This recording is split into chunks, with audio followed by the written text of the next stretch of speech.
जमानत के संबंध में इलाहाबाद हाईकोर्ट की एक बेंच के समक्ष एक बहुत ही गंभीर कानूनी सवाल पहुंचा। हालांकि यह सवाल सुप्रीम कोर्ट में इससे पहले उठाया जा चुका था।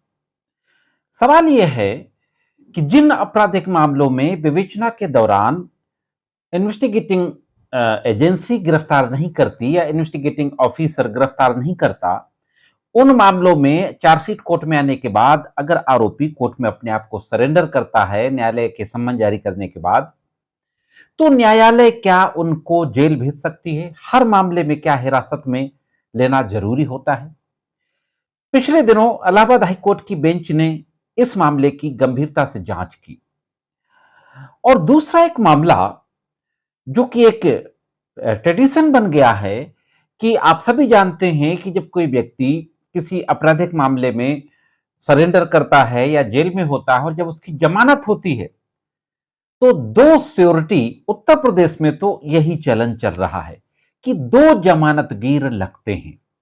हालांकि इससे पहले जो सीआरपीसी जब लागू थी, ना तो सीआरपीसी में कोई ऐसी धारा है जिसमें यह कहा गया हो कि दो श्योरिटी यानी दो जमानतगीर जरूरी हैं, और ना ही सीआरपीसी के स्थान पर जो नया कानून भारतीय नागरिक सुरक्षा संहिता 2023 जो लागू हुआ है 24 जुलाई 2024 के बाद से, तो ना उसमें कोई ऐसी धारा है। लेकिन एक चलन है, चूंकि जमानत की जो श्योरिटी का जो मामला होता है वो मजिस्ट्रेट की संतुष्टि पर होता है, संबंधित न्यायालय की संतुष्टि पर होता है, तो यहां पर एक चलन है कि दो जमानतगीरों में ही अदालत की संतुष्टि होती है। तो इन दोनों मामलों की इलाहाबाद हाईकोर्ट के बेंच के द्वारा जांच की गई और एक बहुत ही जबरदस्त फैसला दिया गया। 42 पेज का जजमेंट दिया गया है। तो दोस्तों, बहुत ही ऐतिहासिक फैसला है। इस फैसले से उन तमाम लोगों को, ऐसे मामलों में जिन मामलों में विवेचना के दौरान विवेचक के द्वारा गिरफ्तार नहीं किया गया, इसके बाद न्यायालय में चार्जशीट आने के बाद समन जाता है, फिर वो कोर्ट में हाजिर होता है, तो ऐसे लोगों को बहुत रिलीफ मिलेगी। और खास तौर से सिक्योरिटी के मामले में हम सभी जानते हैं कि जमानत होने के बाद भी जमानतगीर ना होने के कारण महीनों तक, सालों तक लोग जेलों में पड़े रहते हैं। तो ऐसे लोगों को भी इससे रिलीफ मिलनी चाहिए।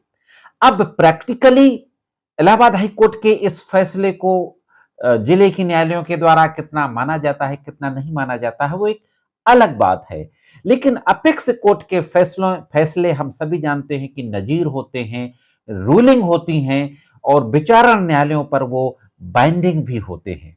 तो दोस्तों, बहुत महत्वपूर्ण जानकारी है, जोड़े रहे आखिरी तक। देखते हैं कि पूरा मामला क्या था, फाइनली इलाहाबाद हाईकोर्ट के द्वारा क्या कहा गया है। साथियों, एक मामला जो इलाहाबाद हाईकोर्ट पहुंचता है बच्ची देवी बनाम स्टेट ऑफ उत्तर प्रदेश। बच्ची देवी की कोई पेंट की दुकान थी, उस पेंट में कोई मिलावट का मामला था और उसके खिलाफ 420 और कॉपीराइट एक्ट की धारा 63 और 65 के तहत एक एफआईआर दर्ज हो जाती है। एफआईआर दर्ज होने के बाद चार्जशीट आती है, चार्जशीट आने के बाद उसको सम्मन जारी होता है। सम्मन जारी होते ही वह 528 बीएनएसएस जो 482 सीआरपीसी के स्थान पर जो धारा आई है, उसके तहत पूरी चार्जशीट को क्वैश करने के लिए हाई कोर्ट में क्रिमिनल मिसडीमेयर रेट फाइल की जाती है। और यह संभावना जताई जाती है कि अगर वो मजिस्ट्रेट की न्यायालय के समक्ष अपने आप को सरेंडर करेगी, तो मजिस्ट्रेट की न्यायालय रिमांड में लेकर के उसको जुडिशियल कस्टडी में भेज देंगे, जबकि विवेचना के दौरान उसको गिरफ्तार नहीं किया गया। और इसमें पूरे मामले को क्वैश करने की बात कही जाती है। अब दोस्तों, महत्वपूर्ण जो बात है वो यह है कि इलाहाबाद हाईकोर्ट की जो बेंच थी, उस बेंच के द्वारा क्या डिस्कस किया जाता है और सुप्रीम कोर्ट के कौन से फैसले का हवाला दिया जाता है और फाइनली किस तरीके की गाइडलाइंस उत्तर प्रदेश के सारे जिलों के न्यायालयों के लिए जारी की जाती है, उसको भी देख लेते हैं। दोस्तों, इलाहाबाद हाईकोर्ट की बेंच ने आवेदक द्वारा सम्मन आदेश और आरोप पत्र को दी गई चुनौती, सम्मन आदेश और आरोप पत्र यानी जाहिर है चार्जशीट आने के बाद कोर्ट कॉग्निजेंस लेती है, कॉग्निजेंस लेने के बाद उसको सम्मन जारी कर देती है जो आरोपी व्यक्ति होते हैं। तो इन सारे ऑर्डर्स को और चार्जशीट को चैलेंज किया जाता है, तो इस पे विचार करती है कोर्ट।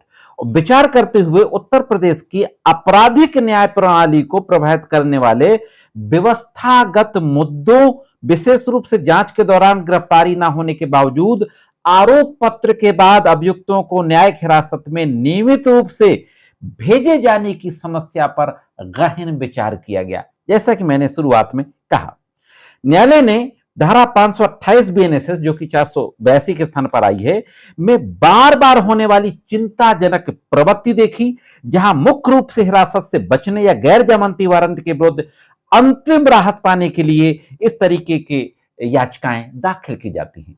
न्यायालय ने इस बात पर चिंता जाहिर की कि चार्जशीट आने के बाद या एनबीडब्ल्यू जारी होने के बाद इस डर से कि हम हाजिर होंगे अगर विचारणा न्यायालय के समक्ष, तो न्यायालय हमें जेल भेज देगी, 482 यानी 528 बीएनएसएस में मामले बढ़ रहे हैं हाईकोर्ट के समक्ष। न्यायालय ने इस बात पर प्रकाश डाला कि जिन मामलों में अभियुक्त ने सहयोग किया है और उसको गिरफ्तार नहीं किया गया विवेचना के दौरान, निचली अदालतें जमानत पर विचार के लिए आत्मसमर्पण और न्यायिक हिरासत पर जोर देती हैं, जो कि सर्वोच्च न्यायालय के पूर्व उदाहरणों के विपरीत है। बहुत बड़ी बात कही कि ऐसे मामलों में जहां विवेचक ने गिरफ्तार नहीं किया, चार्जशीट आने के बाद अदालत में अगर कोई व्यक्ति हाजिर होता है या न्यायालय जोर डालती है कि वह अदालत में हाजिर हो, इसके बाद रिमांड लेकर के जेल भेज देती हैं। यह सुप्रीम कोर्ट के द्वारा जो पहले जजमेंट दिए गए हैं उसके विपरीत है।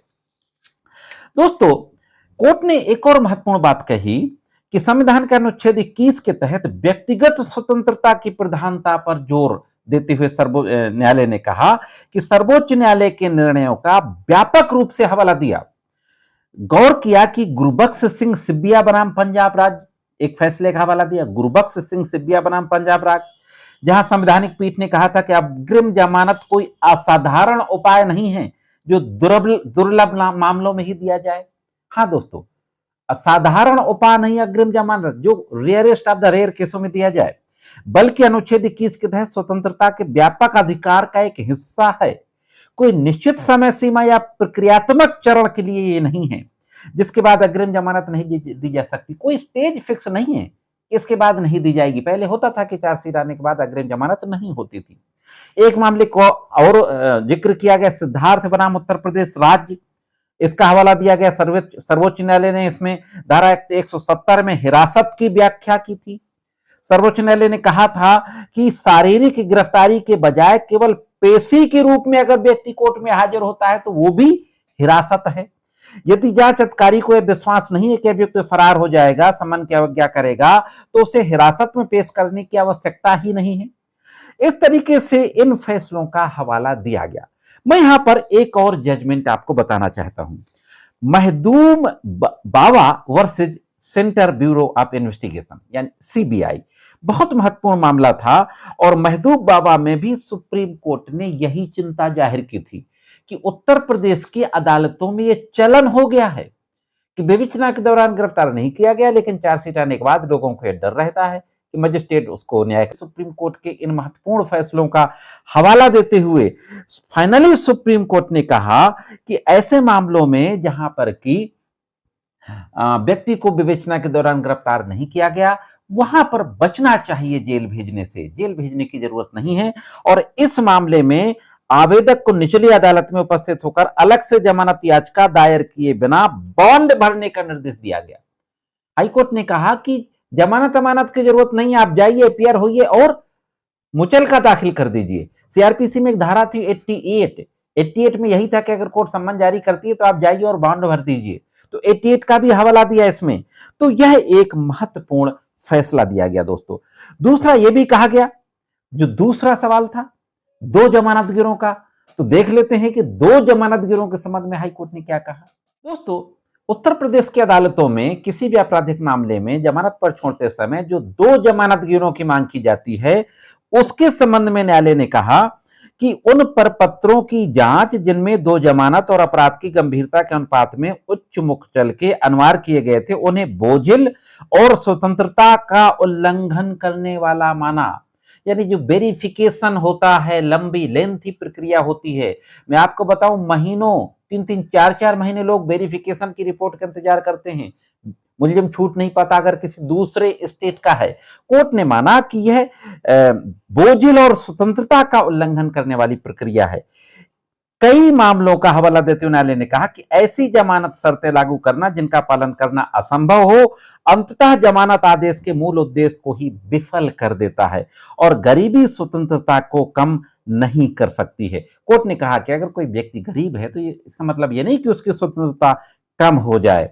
तो इस तरीके से कोर्ट ने कहा कि एक जमानत पर भी विचार कर सकते हैं न्यायालय। स्पष्ट फैसला दिया है इलाहाबाद हाईकोर्ट की बेंच ने और इसको पूरे प्रदेश की सारे जिला न्यायालयों को भेजने का आदेश दिया है। निर्देश जारी किया है, प्रदेश की सभी निचली अदालतों को बाध्यकारी निर्देश जारी किए। न्यायालय ने निर्देश दिया कि जिन अभियुक्तों को जांच के दौरान गिरफ्तार नहीं किया गया उन्हें आरोप पत्र दाखिल होने के बाद हिरासत में नहीं लिया जाएगा और शुरुआत में उन्हें निजी मुचलके पर रिहा किया जा सकता है। समझ लीजिए, सिर्फ पर्सनल बॉन्ड पर रिहा किया जा सकता है। जमानत के लिए 2 जमानतगिरों की अनिवार्यता में ढील दी जानी है और अभियुक्त की सामाजिक आर्थिक परिस्थितियों के आधार पर एकल जमानत की अनुमति दी जानी है। निचली अदालतों को जमानत शर्तों के उल्लंघन कर रिकॉर्ड रखना होगा। इस मुद्दे पर पर्याप्त प्रशिक्षण और जागरूकता सुनिश्चित करनी होगी और मासिक अनुपालन रिपोर्ट प्रस्तुत करनी होगी। तो यह एक बहुत ऐतिहासिक लैंडमार्क जजमेंट दिया गया है इलाहाबाद हाई कोर्ट की बेंच के द्वारा। साथियों, कैसी लगी जानकारी कमेंट्स करके जरूर बताएं। आज के एपिसोड में सिर्फ इतना ही। मिलते हैं किसी अन्य वीडियो में कानून की कुछ अन्य जानकारियों के साथ। तब तक महत्वपूर्ण कानूनी जानकारियों के लिए देखते रहें लीगल एंड सोशल अवेयरनेस।